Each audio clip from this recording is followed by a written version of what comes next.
and we'll start on time. Okay.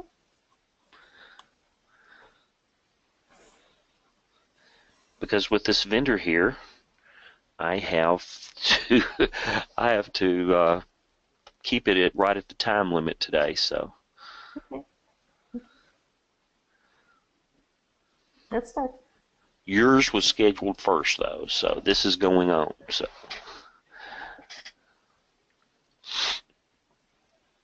okay, it's a minute. Not quite there yet. We don't have to start.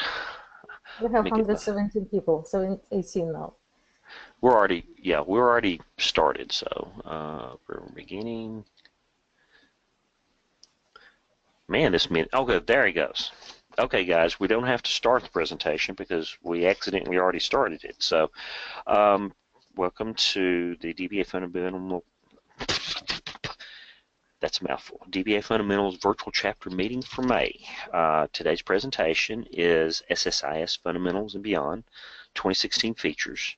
Virginia Mushkatblat is going to be presenting it. She's a friend of mine from California, and she has a company, Hush Hush, that deals with tons of security things. So anyway, I'll let her talk about that in a minute.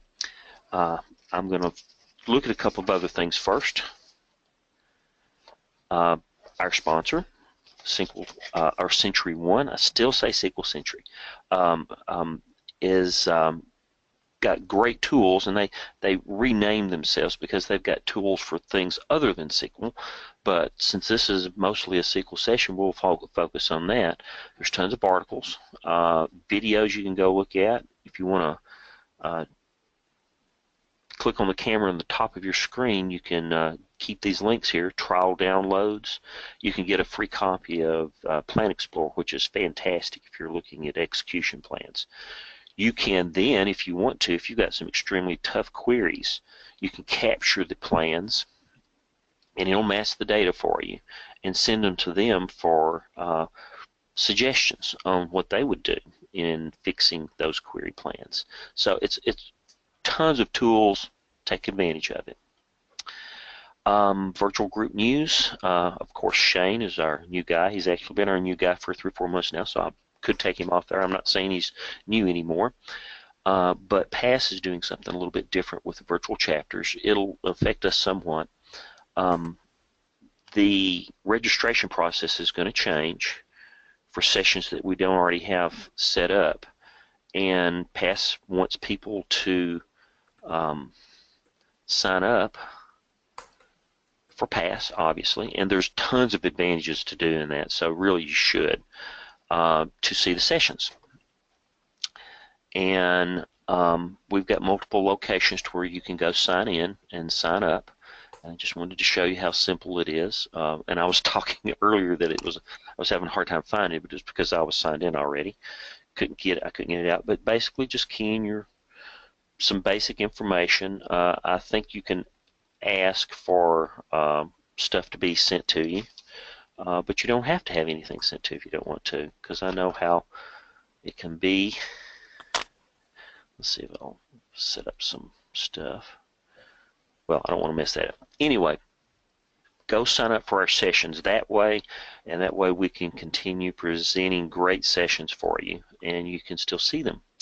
Our discount code, VC15GBQ6, will save you $150, and July the 23rd, it's going to go up again, another $300. So you can save $450 at this point in time right now, $1445. If you go sign up now, after July 23rd, it'll be another $300 with the $150 discount code. But go ahead, and if your company's paying for it, if you're paying for it, that's a lot of money. Go ahead and try to. That's enough for round trip airfare to most places, and for most places in the U.S. And we also will be giving away a $350 Amazon gift card. This is just for attending any sessions. This one is separate. If you sign up and use our code, we'll be putting you in a drawing for a pool at the end of August. It might be a little bit earlier, but at least in the August time frame, because we want to give away these sessions that we win. We've got 1.5 already, maybe 1 2/3. And I was telling, I'd like to try to win 5 or 6 or 7 if we could. It would be great. We'd have to get 100 uses, and we're at 33 right now. So anyway. PASS has a lot of other virtual groups and virtual chapters. So when you sign up for your PASS account, you'll be able to go in and pick the ones that you want to join. There's plenty of different language groups. There's industry groups, healthcare. Healthcare is big around Nashville, Tennessee, where I'm from. Things on specific things, database administration, DBA fundamentals, business analytics. Basically, just about any topic you want to find something out. Here's some of our sessions coming up, all about indexing with Gail Shaw, about 2 weeks from now. And we have a Down Under session, planning, design, and implementing an HDR, high availability disaster recovery solution. That is where most people have their biggest issues, is planning and designing. So that should be a good one. You can go to our YouTube site. Oh, something I forgot. We have set up to make it easier to get to our sites, because I don't like our site name is a little difficult to get to. We have DBAFun.org and .com that will get you to our website. We're going to have try to set up something with Slack, DBA Fun Slack, and DBA Fun Tube for your YouTube site. So just to kind of help you get around. A little bit easier.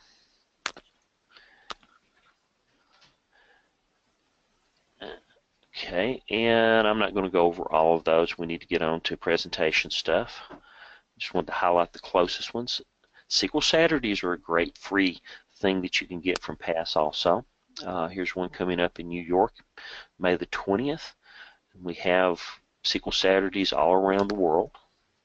There's one coming up in Brisbane. That should be one that Warwick, with our Down Unders Fundamentals group, will be doing a lot with. SQL Saturdays are one-day events where you have speakers, education, vendors pay for it. You usually just pay for your own lunch, and that's about it.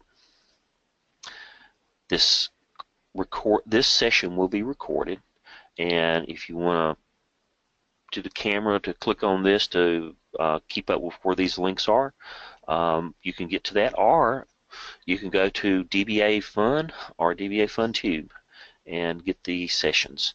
And let me swap over and get Virginia started. Virginia, I guess I've already said that she has her own company called Hush Hush, and she's out of Southern California. She holds a master's degree in engineering and computer science and originated several patents. And she's really good with this stuff. So I'm going to swap it over to her. We're going to have questions at the end, the last 10 minutes. So you can submit your questions or hold them up or whatever you want to do. So anyway, here you go, Virginia. Let me set you up as presenter. Okay. And I'm going to mute myself. Here you go. Okay, so I'll show my screen now. Hello, everybody. I can see 230 plus people who came to hear me. As Steve and Shane were showing us the slides of a SQL Saturdays, I felt immensely connected because I was born in Kiev, and Kiev had a SQL Saturday just a couple days ago. And that's why my accent is Russian, and I will be trying to move slowly. However, if you have a comment about the speed of the delivery, you are welcome to tell me, and I will slow down. Now, I also would like to invite you to our SQL Saturday, which will happen on June 10th in Los Angeles, and humbly presenting myself as one of the organizers. And the main organizer is Steve Reschner, and please register with us if you are in California. It's our first session, and Steve Jones will be presenting a keynote as well. So, and Steve Jones is one of the founders of the SQL Saturday, so that you know. So, and with that, I will start my presentation and move to SSIS, which is a focus of our discussion today. And what I will be presenting today with the help of the slides and hands-on demonstrations is SQL Server's tool for ETL. And here is what we are going to cover today. We will cover the generic extract transfer load concept. We need to understand why we need to use the tool and why we need to use this particular tool versus other tools. For that, I will explain the difference between the rest of the tools that move data around in SQL Server and the SSIS itself. I also will explain you the structure of the tool, how Microsoft has decided to build a tool so that you can use it easily. And not only use it easily as it is, but also extend it with your own code. So I will cover the architecture of the SSIS, its engine, job, packages, components, utilities. I will explain why SSIS is not really a part of SQL Server, and I'll tell you which languages are supported so that you can extend it. I will cover very generally, very fast, common components and their location so that you will know how to use them. I will cover the code structure that we create with SSIS. I will explain project structure, language elements. I will explain how I extend functionality with different needs, with expressions, with code elements and scripts, and I will show you a little slide of the code with the custom components. And with that, I will tell you how it was extended over the years and what was added in 2016.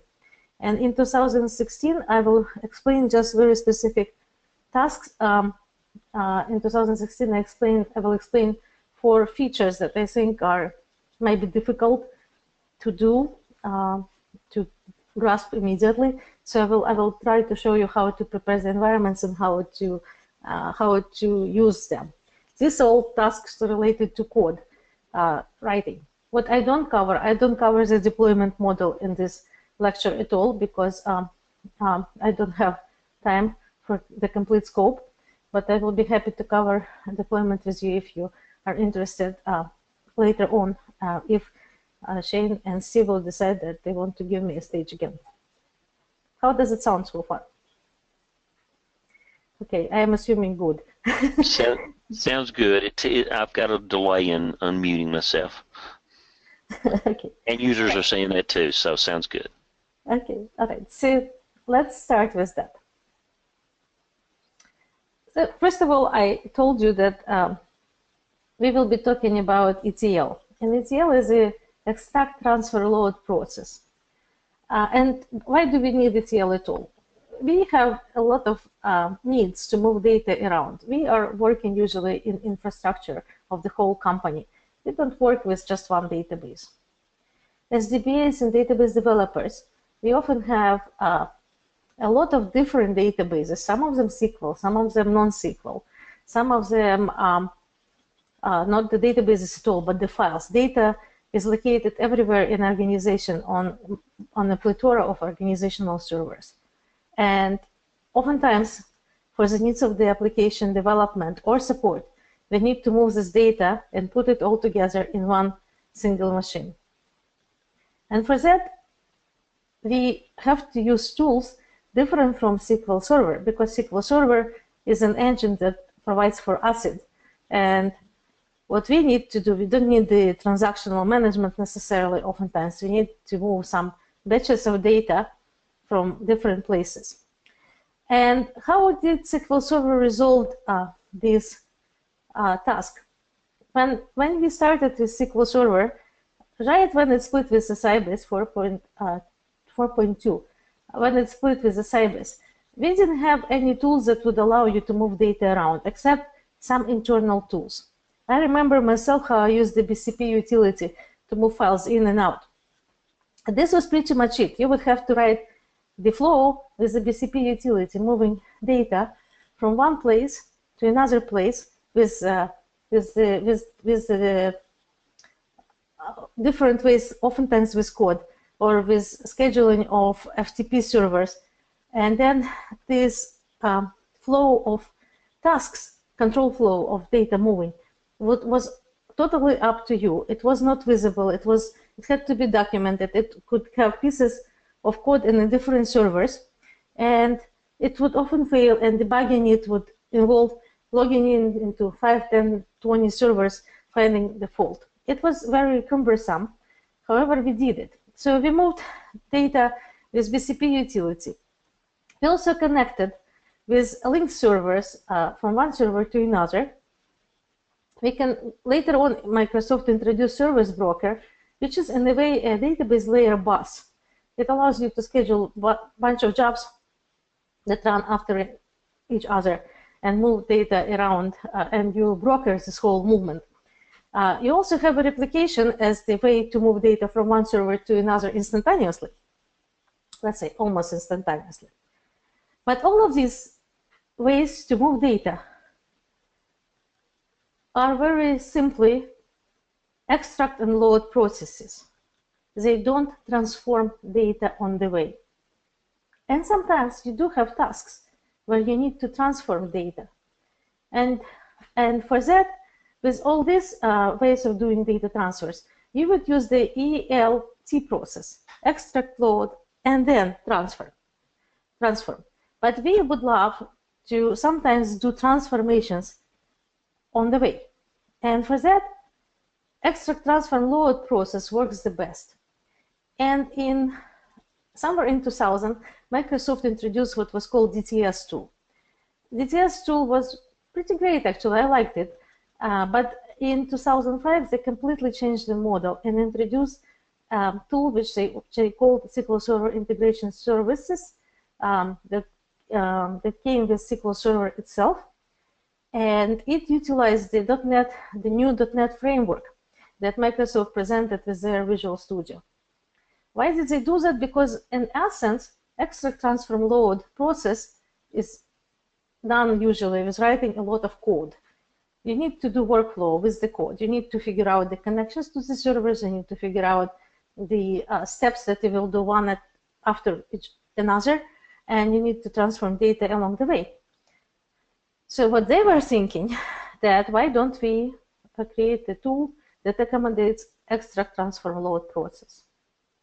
Extract, transform, load process is a process that extracts data from outside sources, transforms it to fit the needs of the target system, and then loads it into the end target. These are database files, databases, files, operational data store, data marts, data warehouse. With the advent of cloud added up to the pack of what you connect to, and it's not only SQL servers that you have in the cloud, but a variety of different other storages. And I will be showing you one today, how to connect to it and how to move data into that cloud storage. So cloud introduced some other challenges, including the security. So I'll show you some security features of that as well. And as I said, for extract, transform, load, Microsoft decided that you don't need to write custom code. You don't need to use all the link servers, all the replication. What you can do is just use plain and simple tool that they decided to create for us, SSIS. And you can apply it to merging data from heterogeneous data stores, populating data warehouses and data marts. You can clean and standardize data. Basically, you can be on the same computer, but you need your data cleansed. There are tasks for that in the storage, in the SSIS engine. You can build business intelligence applications. And for that, you need to move a lot of data from different places. And not only that, you can move from a data warehouse, you can move to reporting with SSIS if you want to. So they had come up with the accommodations in SSIS for you to capture the data in process and move it to where you need it to see. And also, it created a lot of things that a lot of DBAs suffer from, a lot of components to help you with those things. It created a whole bunch of automation, administrative functions, tools, and data loading. Okay, so now we know why we use SSIS. Let's look at the SSIS itself. And I will be showing you this picture, and I also will be switching to the Visual Studio itself, okay? So that you can see that everything on this picture actually has a place in the real tool, and you will connect the dots. So SSIS, as I said, is a tool. Actually, it's not a tool, just a tool. It's a server. It has a server model. And as a server, it has to have an engine. What's engine? Engine is the piece of code that figures that has a specific number of processes it has to perform, and specific kind of number of storages that it stores the processes results intermediately. And SQL Server Integration Services is not different. What it does, it allows you to create code, and therefore you don't have SQL Server Integration Services in SQL Server Engine itself, because SQL Server Engine's task is to process queries, intelligently process queries, SQL Server language. SSIS is not a SQL Server language. SSIS is a tool to move data. Therefore, it operates on code, and therefore code is moved to a proper place where the code should be. And for Microsoft, this place is Visual Studio. Visual Studio is editor. So the code is moved in .NET, and .NET is shown via Visual Studio. So let's look at Visual Studio first. Here you can see that I have SSIS opened, and this opened SSIS says project name Microsoft Visual Studio. Okay, currently my Visual Studio that I have installed has a version, and it's a version 2015,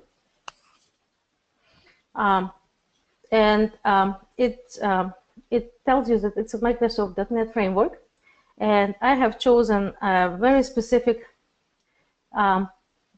product.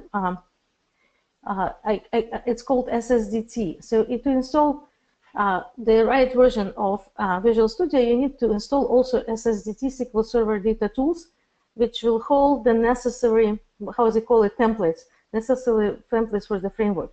And they're all listed here, right? So SQL Server Data Tools themselves, integration services is one of the types of the templates, reporting services, analysis services, and it also supports languages, Visual Basic and Visual C#. These are only two languages of many more in .NET framework, but these are major languages that you will usually know. So they were selected just for us to develop a code. Okay, so now you can see that the code is here. After installation of SQL Server Data Tools, you will have it. You will enable the SSIS from SQL Server installation, and in order to do something, it will first bring you to a window that's called Start Window, and usually it's a start page, and you will see this picture when you come first to Visual Studio shell, and you will be able to either start a new project or open existing projects. I have created a specific project for us, and this is a regular .NET project that has all the features of the .NET project, and I'll show you a little bit later those features. Okay, but that's where you will get in, and it has plenty of good information here. In particular, you can see some featured videos, and it has tutorials for you. So if you look at this page, you will be able to start. Okay. So going back to the architectural picture, and I am almost halfway through it, so I'll be talking faster. Here is what you will see. The engine itself will have several parts. It will have an object model, and it will have a data flow task model. And object model will accommodate data flow task. It's a very, very specific task. Object model will have many different tasks, but you can see on the left, you will see all the native objects, and to the right, you will see all the managed objects, okay?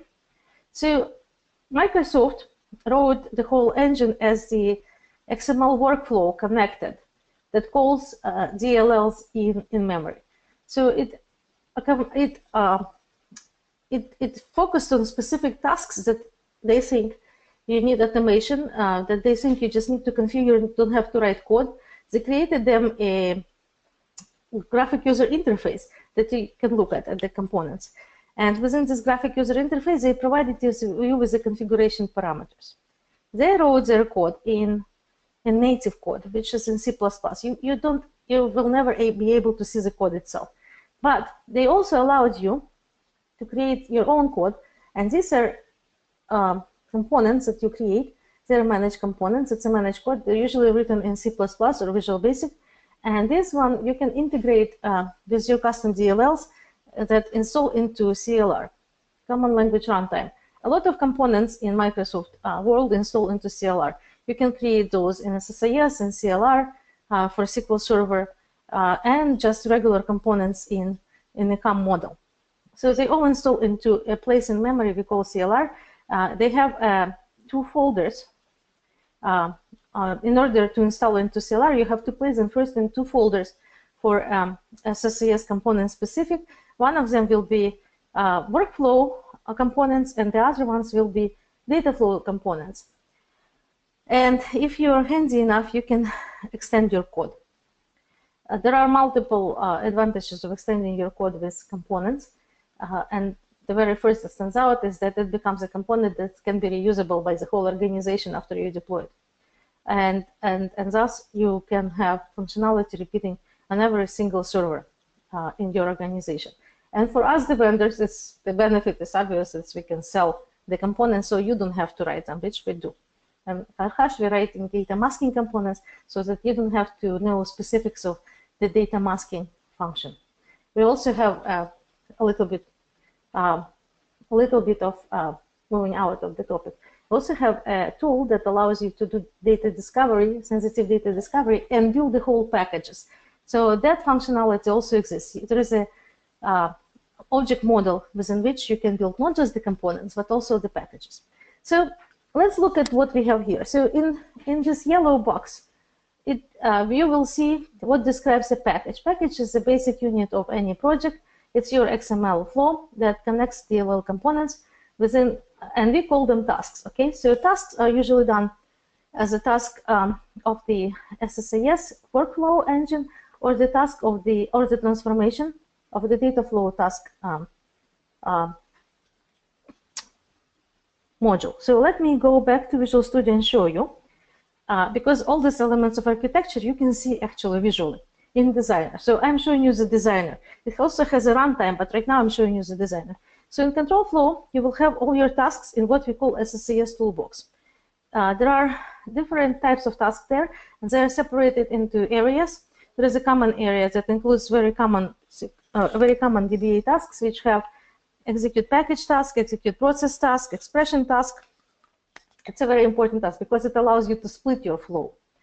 It has FTP task, basically everything that you use on a daily basis and need to create an automation of your processes of moving data. Even send mail task, you can send mails.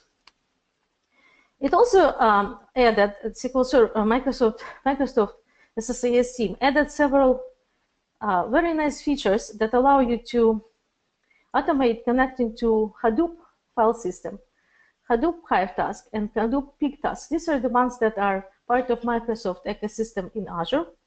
And if you know how to set up Hadoop, not just SQL Server, this is easy way to move data to Hadoop.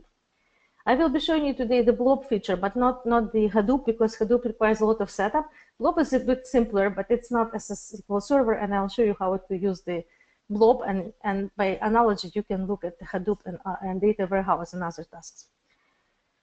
Okay, so they also added Azure connectivity.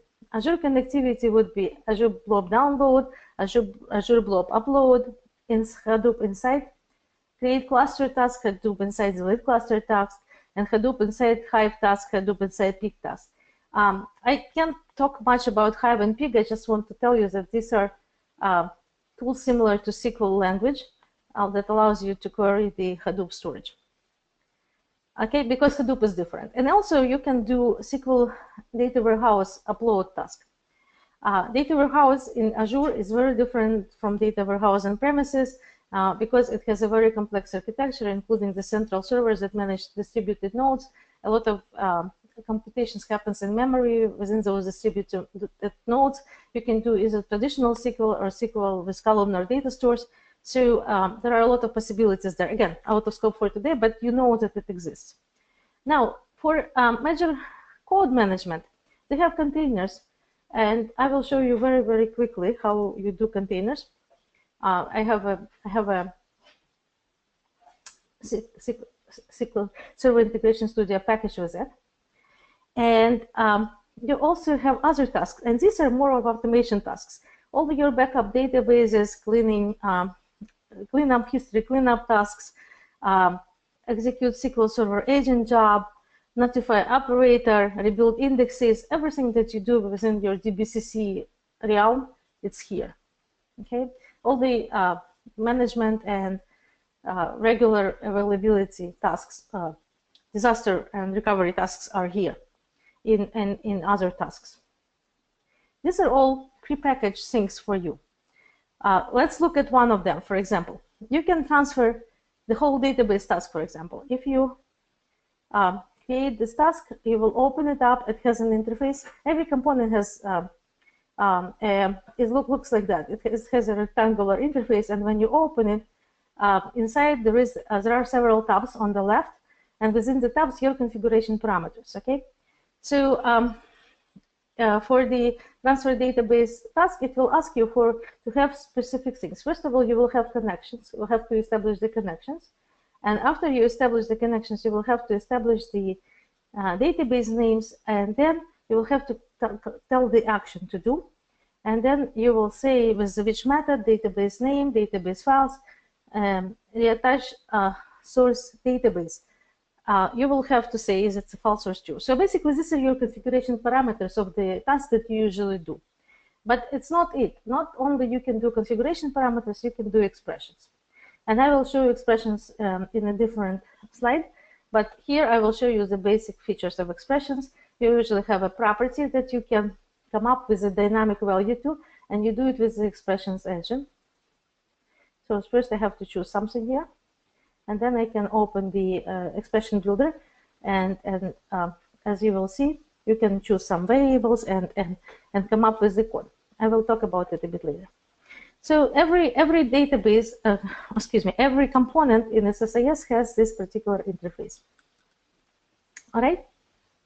And as I said, there is control flow, but there is also a data flow component. And right now, this particular package doesn't have a data flow component, so I will create one. I can drag and drop it from the common components, or just create one. As I create one, it appears here in the control flow. So it's a special data flow task. This is the one that on the slide we see as the data flow task as a separate task in the object model.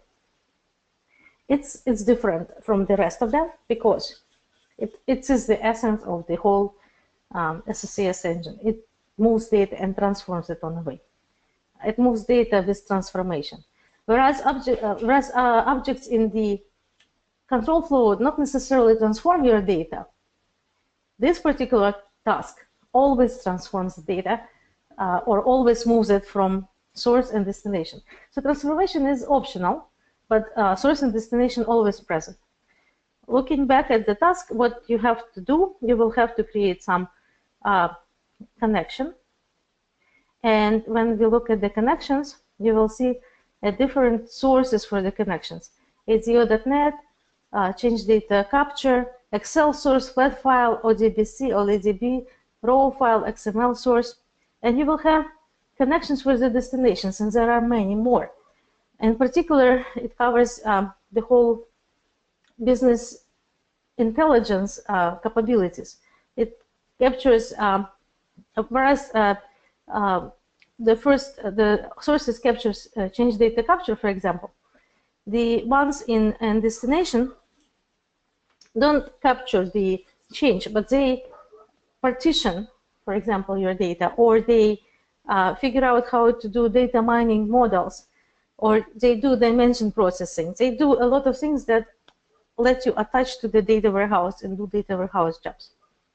And also in destinations, you can put things in memory with a record set destination. It will hold your data set in memory to be picked up by other .NET code, for example, if you don't want to just run it within the SSIS, if you want to call your package from the code. I was talking about it in the beginning. Also, as you can see, there are a whole bunch of transformation tasks. And these are very often used in transformations. And your most important tasks in transformations will be actually two: the conditional split and in the right column. I will come back to them as I will be explaining to you how to structure the transformations. Also, the engine here shows the parameters, parameters tab, event handlers tab, package explorer, and execution results. Let's go back to the model of architecture and let's look at this particular picture. Here's what you see. You have the object model, which is talking about packages and the tasks, which we saw in our SSIS, our SIS toolbox. We can put tasks together with a container, which outlines your major code structure. And one of the most important tasks is a data flow task. We have also seen just very, very high level that we have to connect to different sources with data flow components, source and destination. We also know that we can expand this custom data flow components, which I'll show you in a second. And we also can expand workflow with custom tasks. What this particular picture doesn't reflect, because it was done before 2016, is that you can actually reuse parts of the code. And it's important, it will be somewhere here in the tasks with the reusability model, because some tasks become part of another task. And I will show you today how you can do code reuse. It also allows you to log the operations of your workflow with the logging tasks, logging providers, and it allows you to do certain enumerations for the containers and helps you to handle different events in the flow if you need to do so in code upon event firing. How is everything? I can see some messages or questions. Yes, we've got some questions. Let's see. Someone just asked, database transfer task. Can I transfer database objects with data to a lower version? Sorry, which version? I'm not certain which version, but you will connect to a specific database. It will pick up the metadata of the database. It will know which version it is. 2016 is backward compatible to many versions. So, but whether you need to use a SQL Server specific version, I wouldn't know. Usually, if there's a backward compatibility, it will let you. Okay. Some users asking just for a good website to learn SSIS 2016 techniques on. Okay, I will show you what's there. Okay, when we get back to the end of the presentation, I'll show you where the list of the tasks. The best website that I usually go first is MSDN, Microsoft SQL Server, SQL Data Network, right? Microsoft Data Network. So MSDN has the whole bunch of tutorials, and they have samples usually on how they configure the new components. The samples are not necessarily completely done, so I usually go to other blogs or I ask Microsoft directly, hey guys, how did you configure that particular new native component? And they answer like in a month after. So in a month they know. But there are a lot of other people who explain things. You can also go to our blog. We have some blogging too, but not much compared to other specific to the code people. Among those are Simple Talk, Century1, and a couple other vendors, DBAFundamentals. They also have a lot of blogs. And our blog too. I will show you our blog at the end. Because, hey, I need to use the opportunity. Okay, so, going back to the slide. So here we have a little bit missing with the expanding the tasks with the parts, but I will show you today, so you will not have anything missing. And I have wanted to show you event handlers and parameters. So event handlers happen here.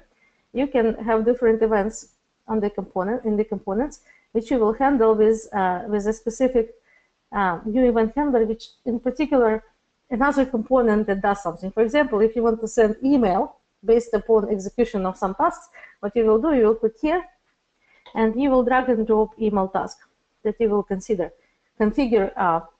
here with all the servers and necessary parameters. And you will also tell them whom you're sending to, from whom you're sending to, VCC, CC, subject, and the source types, right?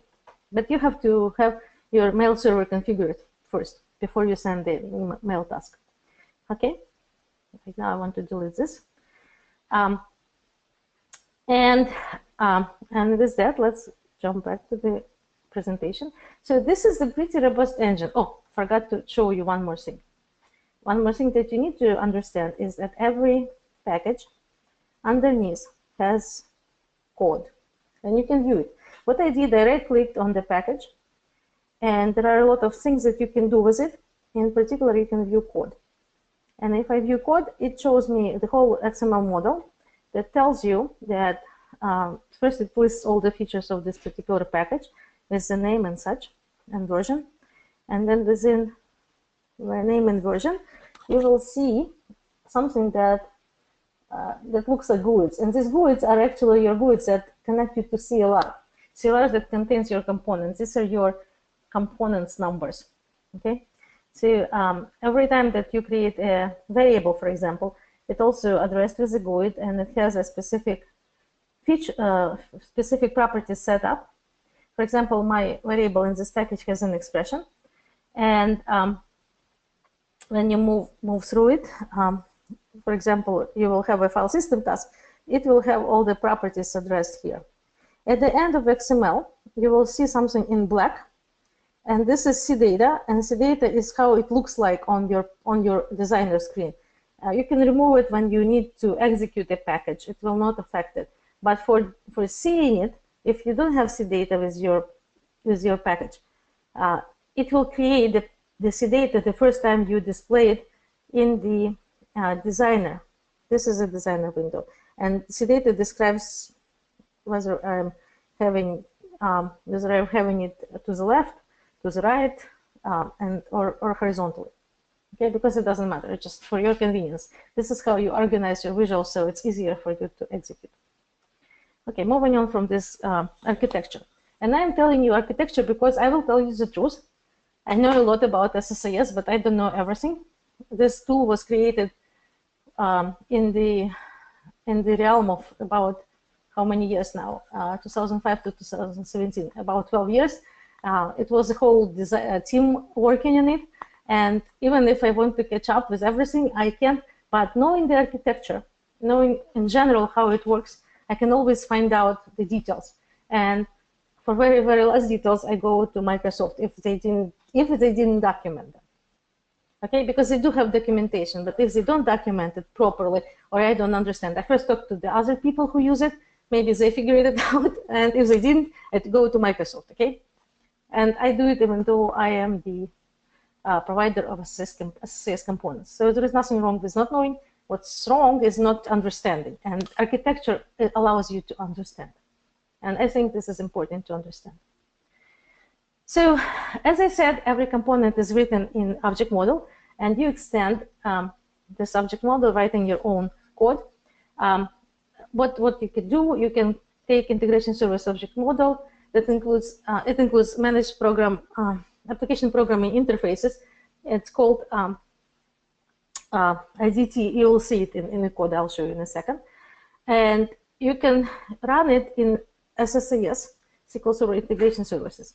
But not only in SSIS, there is a command, there is a executable utility that allows you to write similar code that we have in SQL Server Integration Services. And it's a command line utility that you can call from batch, and it allows you to run SSIS code even if you don't have a SQL Server Integration Services installed on the machine. And you can call components from somewhere else, and for that you need to know the code, how to call, right? How to call the DLLs, how to call the components. So what you will have here is you will have what we call object model. Microsoft SQL Server Managed DTS DLL contains the managed runtime engine. SQL Server Pipeline Host DLL contains managed data flow engine, and these two files are always in those directories that contain the rest of the components. There is a wrapper, a runtime wrapper that allows you to run it in the runtime without the designer, and there is pipeline wrapper as well. And you can call your packages, as I said, with utilities, and there are many utilities. There is the exec utility, which allows you to run the code, and this is what you do. You run it in a XP command shell, for example, from your store procedure. You can do it this way as well. You can run it with PowerShell, and you can run it with command prompt, which I heard the rumor is going away, but it's not confirmed yet. So I don't know when, if and when. So there is a DT utility that allows you to move, copy, and delete and verify existence of a package on other servers if you need to deploy and you need to move things before deployment, then you can use this utility. DTS install deployment utility uses manifest file. There is a little manifest file that allows you to deploy. DTS wizard allows you to import export utility, export your components. And AS deployment wizard deploys utility for integration service. It starts using it. You start using it with 2012 and up. SSIS upgrade important utility was very important utility before 2016. 2016 allows you to do backward compatibility. It was not before. Why not? Because we are talking about different .NET frameworks, and they were not really backward compatible. But 2016 removes this limitation. Now, as I said, you don't have to run your packages just from your designer. You can deploy them and run them runtime. And within the runtime use, you can collect your data into logs. You can change variables when you deploy it into different servers. Variables are now parameters too that allow you to define the environment. And you can handle events, and you handle execution order. This is what integration services runtime does. When you program them, the integration runtime engine allows developers to automate and create, configure, and execute packages, and with custom tasks and other extensions as well. And it has its own runtime wrapper, which contains the primary interop assembly or wrapper for the native runtime engine. Okay, now, so I'm talking about extension with components for such a long time, so you probably already picked up your curiosity. What you will do, you will create a code. In order to develop a component, you will have to write a lot of .NET code. Okay, it's called, I'm sorry, it's not called, what I'm using here, I'm using a regular project for with the C# language, that's therefore CS extension. And in the beginning of the component, I declare a lot of things. And it has some generic libraries which are not important, but here I am declaring the important specifically to transformation components libraries, which are DTS runtime wrapper, DTS pipeline wrapper, and DTS pipeline. And remember, the pipeline is a keyword for the transformation components, not for the workflow components, but for the transformation components. And I will have to do a very specific namespace. And within the namespace, I will have to declare a very generic things about pipeline component. In particular, I will have to declare the display name, the description, and component type. And I will have to declare it to be transformed. And after that, I will just write my code that will use the pipeline. Pipeline is a buffering way of moving data in and out. Basically, what you get in pipeline conglomerate, data moves in, then data moves out in a buffer, and in between, the transformation happens. If you want the transformation to remove any code, like a very generic data masking function, you can say, okay, there was a string, now string is empty, and it will return the whole bunch of empty strings at the end. All right. I talked about common components already. And I would like to say that now that we know how the components are happening, let's look at how the packages are assembled. And I will be talking about data types for it.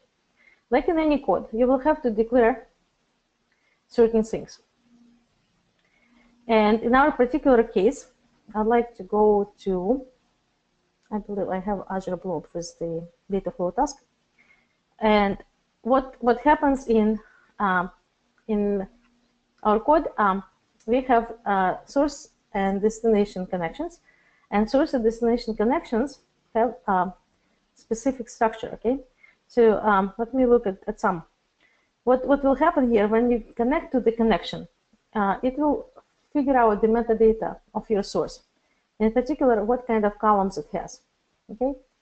And if you have something like blob, it won't know, but if you have something like flat files, in the flat files connection itself, you can specify the name of the file that you're picking up, the format of the file, and then you can say for the columns, what are the names? You can look at them, delimiter for the row, delimiter for the column, and then in advance you will specify the data type.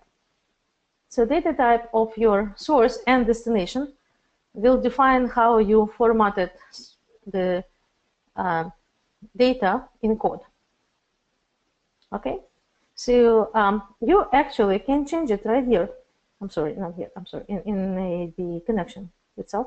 You can change your data type if you don't like it. But please make sure that it actually converts into what you changed it. I think you can change string to text, but it's very difficult to change string to the image or float. Okay? There are conversions rules, but you can do them in place, and this is very simple. If you want to be more specific, there is another component that allows you to change data on a way, and it's a data conversion component.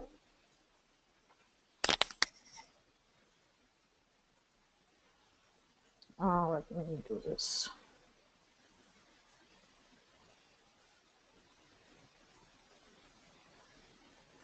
Have you noticed how I connected the source and data conversion component? This blue thing, arrow. You might think that it's just something that it connects things, but actually this is your pipeline buffer that moves data along the way. And if you double click on this arrow, you will see, again, 3 tabs here, and of most interest to us now, besides the common properties, the metadata tab. And metadata tab allows you to see data type, precision, scale, length, and other things that are related to the data you move. And also, it allows you to enable data viewers. That's important in code. When you move data, it allows you to debug it. It allows you to see what is there. Okay, I am actually out of time. So I would like to show you at least. I'm seeing that I have about 5 minutes left. So what I would like to show you is couple things that I created for you. First of all, I will show you how to do new features in 2017, and one of them is Azure connections. I have taken the one, not 17, 16. I have taken the one from Azure Blob Storage because it's the simplest, and I have set up Azure for you, Blob Storage, which appeared actually in 2014, but it was not part of it. It was a packet. Now pack installs very simply into 2016. You still have to install it, but it's coming together. So in here, I have created a blob, and it looks like this. And I gave it a name, And in order to see how it looks like, you will need to run the Explorer, which I already have open. And I have access through the key. It has a very specific security requirements. So I created SSIS demo blob container. And within that, I created a directory, SSIS directory. And currently, it has 2 files in here. Okay, and I will delete them. Yep. And now I have deleted 2 files. I can go back to SSIS. I connected SSIS with a new storage connection, blob connection, and which is specified account name, inserted access key. The access key you can find in your Azure setting. Let me get here. You will see it on the left, and it's called access keys. Access keys are 2. I took the very first one, and you will have to read about them, but it's a very specific way to connect with the Azure account. So I connect with the Azure account. Okay. Now, I also have a bunch of files right here.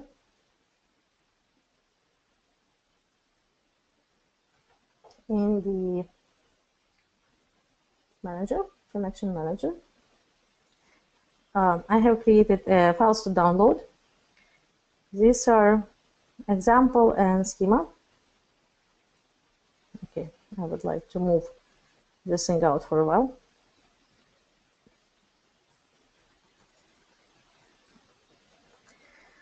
And I will download just the files that exist in storage. There are 2 files, example and the schema. And what I will do, I will use two ways. First of all, I will upload files from my file here into SSIS demo container, SSIS demo directory. And then I will run data flow task and upload content of a file into another file, which I have shown you, into aux.txt.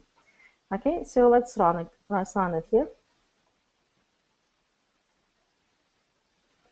And what will happen, it will connect to blob.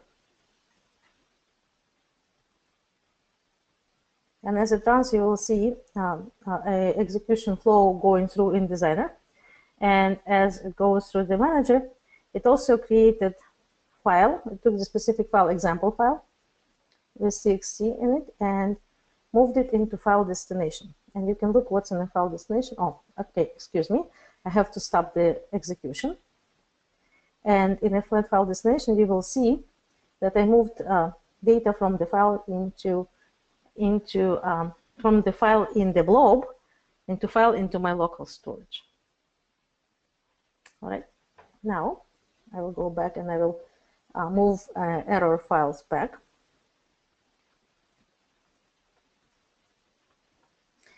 Because the next features that I will show you will be features that everybody was asking for, and it's called error column name. And with error column name, what was happening, it's very specific to how you handle errors in SSIS. So errors in SSIS are handled by using this red arrow. And this red arrow, as you already guessed, it's not just an arrow, it has a metadata in it. It's a buffer flow of errored messages. And it has error code and error column, and both of them are alpha type VT integer. So you will know the code and you will code the column, but you will not know anything about that except the integers, and it's very difficult for the people to debug. So what 2017 introduced, excuse me, 2016, I keep telling the 2017 of a year, but actually 2016 introduced, they introduced a way to move errors out with the column name, so you will know which column actually failed. So in order to do that, you will have to do script component. And script component is something that you extend your code with besides the other components. In the script component, you can create a script of basic script of with the C# or Visual Basic languages. What I just did, I clicked on Edit Script, and what it tries to do now, it tries to open the Visual Studio editor for this particular script component. It takes some time, I don't know why, but okay, it's busy. Okay. Please don't quit on me. Okay, here it is. It opened. And you will see a code. In the code, what's important is it declares all the necessary, as you can see, pipeline wrappers and runtime wrappers, libraries. And then when you move through the code, you will see a lot of places when you say add your code here. Okay. And what we did, we added some code in the method. And in the method, we added 2 lines that allows you to capture the metadata and the data of the column name. Okay, so first it will ask you to capture the metadata of IDTS C, ITTS components metadata 130. This is a namespace that uses all the components code. And then you can capture error name with the specific function row error column. Okay, got identification string by ID, and the row of the column and the column name will be captured. Okay, so this is what we did. We did create a code in the script component. We said that there are inputs and outputs, and I'm trying to cancel it now.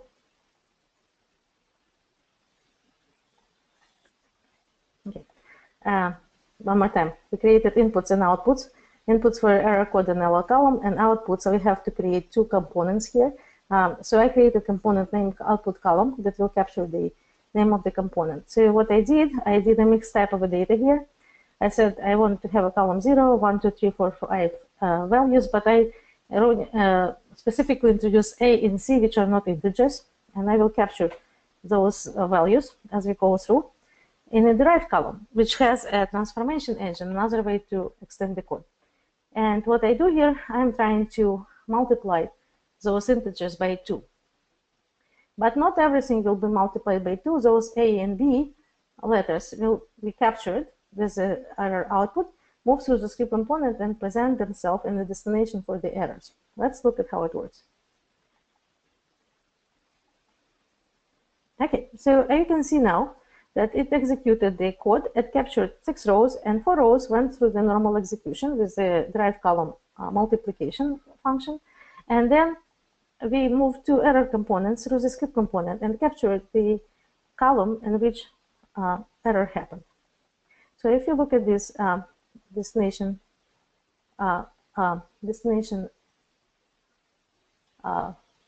component, you will see that you have 2 columns here, which is column A, 0 values, A and C. Error code that said it's not an integer, please be advised to use the proper data type. Error column was 6, and error name has something in it now, which is twice value. Okay, columns twice value didn't really go through. And the column twice value, you can see from definitions here, is the column 0 actually. Okay, pardon me, column 0 preview. Okay, column twice value is from the derived column here. The derived column name is twice value. This one got captured and delivered to you. So you can look at which column it was originally here in the column 0. Okay, this is our column name. And I have a choice to show you always on encryption or using package parts. Which one would be more valuable?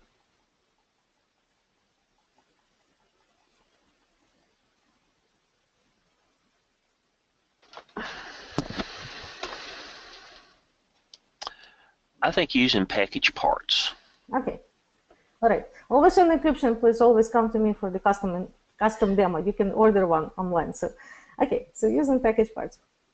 Using package parts is important because it allows you to create a templated code that you can later on integrate into one of the packages or any package in the project. Okay, using package parts is excuse me, is a type of a template, but it doesn't really run as a template. It later on expands into native code and just extends XML as if it was native. But in order to create package parts, you have a specific package part container. You will click on the package parts, and you will say that you want to add package part, extra package part in here. Okay, then it will create a regular package for you, which you will look at, and you will see. Pardon me.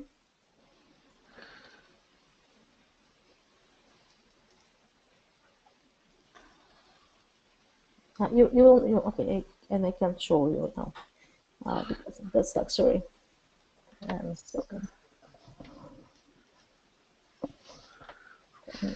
Open. Where I can add.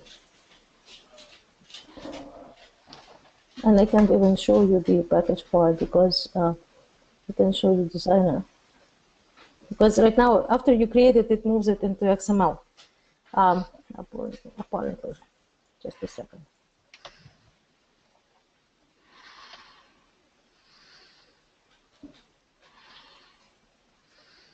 All right. In essence, you are allowed to add the package parts. It creates you a regular package that later on you can moves it into package parts in the left of the designer.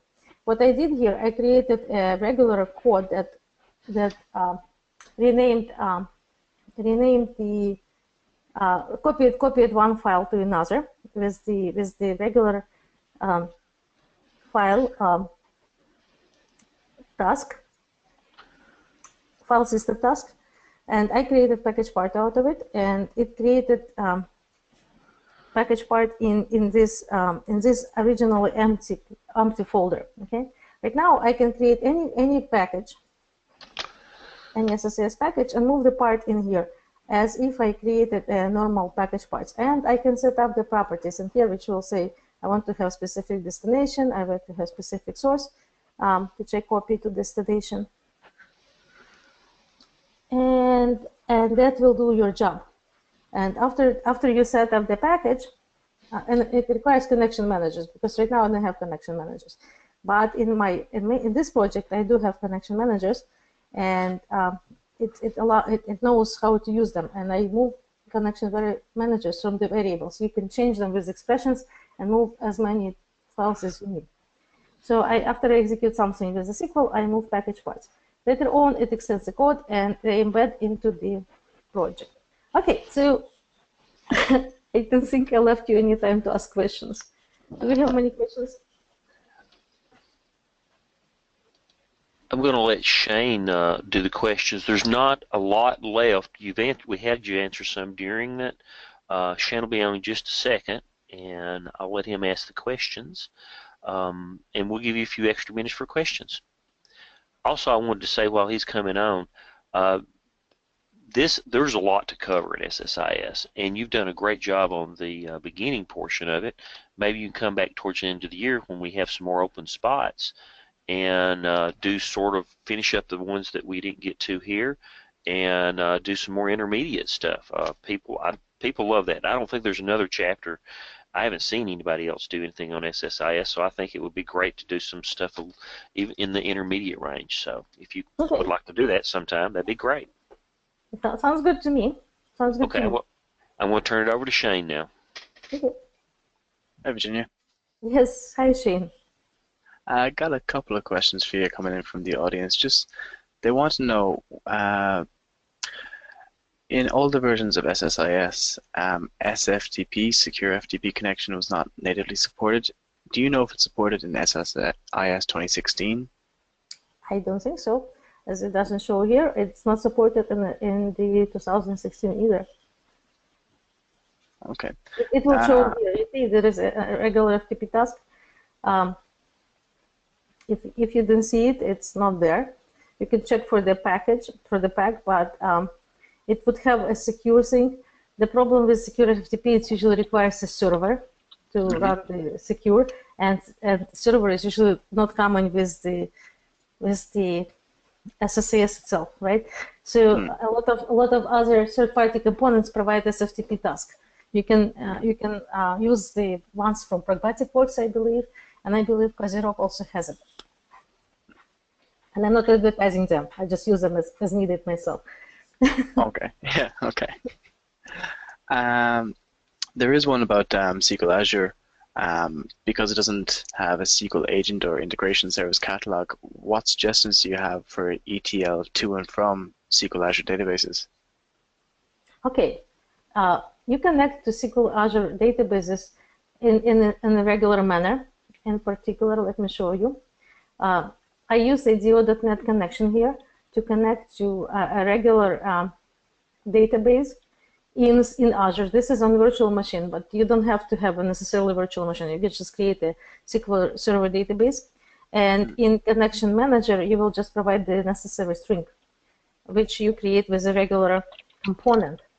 You will have to use a regular ADO.NET or DBC or LDB component to connect to SQL Server in Azure. Okay, it works just as a regular database. Okay, providing all the connection details here. Okay. Do you know if SSIS will be available with SQL Server vNext on Linux? Up to this, I don't know, but I do know that SSIS will be available in cloud. This I do know. It moves there. It's going to move there in the next couple months into and embed with the data factory. Right. Okay. Do that myself. But I don't know about Linux. I will have to research on that. We have someone say that debugging the packages have always been the challenge for them. Would you have any recommendations or best practices around that? Well, debugging across the servers is a difficult task. Yeah. Yeah. My recommendation is to write as many unit tests as you can and log everything. And there is a custom logging now. In 2016, there is a custom logging feature, which I haven't planned to show, but you can create your custom logging event. And it will hopefully will help with the debugging a little bit. We've got a few just saying, yes, great job. She knows her SSIS and agreed that was great. So I'm not sure if they're questions, but they're happy enough. Oh, okay. Okay, that's good to know that my constituents are happy. Okay. I suppose just one more, then I'll kind of let you get away. It's just a question. If you open an SSIS project in Visual Studio 2017, can you go back to 2015 then, or are you stuck with 2017 if it gets converted? Okay, I never tried it, but I know that ever starting 2016, you can do backward compatibility. That means they are not actually converting it. I would try it with a sample project, but I would enable the backward compatibility option first. Right. Okay. That's fair enough. Yeah. That's it. We've got a couple more questions, but what we can do is we can send the question log on to you, and if you want to hit back up or use them as for your blog post material, you can do that. That would be great, absolutely. And I apologize to people here. I haven't shown quite a few things, and I wasn't able to do parts because I was planning actually to create a part, but I don't have time now. So if you guys want to do, I can do this advanced session and just concentrate on the specific features of 2016 intermediary towards advanced, and you can do it anytime you guys want. Okay. That'd be great. Okay, run. All right. Thank you. Thank you. You did a great job. Thank you so much for being with me today. Hopefully you learn how to answer your own questions with the architecture. And again, the site to go to is MSDN, and they have a list of the whole features, new features in 2017. I copied them in the file here, and you can see it's pretty extended list, of which I only wanted to show you 4, but I showed you just 2. Okay, please please be free to request specific things that you want to see, and I'll just make a demonstration of those. Okay? Good deal. Perfect. Thank you, Virginia. Thank you. I'll stop it now.